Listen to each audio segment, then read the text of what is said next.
bon.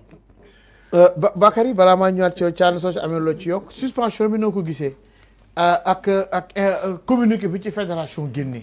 Bon man grand pape je le concède mais moi je pense que c'est plus que de l'amateurisme de la part de la fédération sénégalaise de football parce que ñoom ils ont la manie de monter au créneau pour démentir les journalistes xam nga déjà moi je me suis dit que c'est la fédération elle se dément elle-même parce que boo xoolee mooy tout le temps loolu laay wax man ne leen les membres du COMEX ou pour ne pas dire la fédération sénégalaise de football pour moi le football sénégalais souffre de ses dirigeants ça c'est ma conviction parce que un joueur comme Krépin Diatta ne peut pas faire une déclaration aussi grave en zone mixte ñu convoqué ko yenn instance qu'est-ce que vous allez faire dans un premier temps c'est de dire à l'opinion que suite aux propos tenus à l'issue du match Sénégal-Côte d'Ivoire comptant pour les huitièmes de finale de la Coupe d'Afrique de Côte d'Ivoire 2023,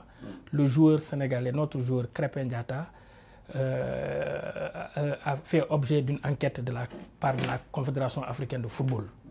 Et ñun fédération ñu ngi koy gunge avec la commission juridique et on vous donnera des informations beaucoup plus amples. Tu t'en arrêtes là. Donc mais il a fallu que les journalistes écrivent sur ça. Moi, j'ai vu dans 2 ou 3 journaux sportifs sénégalais où les fédéraux disent qu'ils ne sont pas informés de cette instruction-là. Après, il y a 2 jours, je vais citer le journal, l'Observateur, Bindeni, Krépin Diatta est suspendu. Mais la fédération écrit un communiqué, un démenti pour dire que eux, ils ne sont pas informés. Krépin Diatta, il dément formellement cette information. Et il nous dit qu'effectivement, ils peuvent confirmer qu'il y a une enquête ouverte, une instruction plutôt ouverte contre Krépin Diatta et que la Fédération sénégalaise de football et la commission juridique ou instance, ils ont déjà répondu des questions aux différentes questions. Le lendemain, cette même fédération nous revient pour nous dire effectivement que l'observateur m'a démenti il y a 24 heures a raison, Krépin Diatta est suspendu. Vous pensez que ça c'est une instance sérieuse? Quand même. Est-ce que non, il a dit la fédération, si je le dis, c'est l'administration fédérale. Mais non,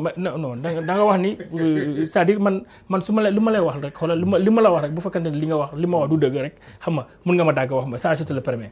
Mané wax na ni fi légui ni sur billetterie la défaillance de l'administration fédérale, le secrétaire général.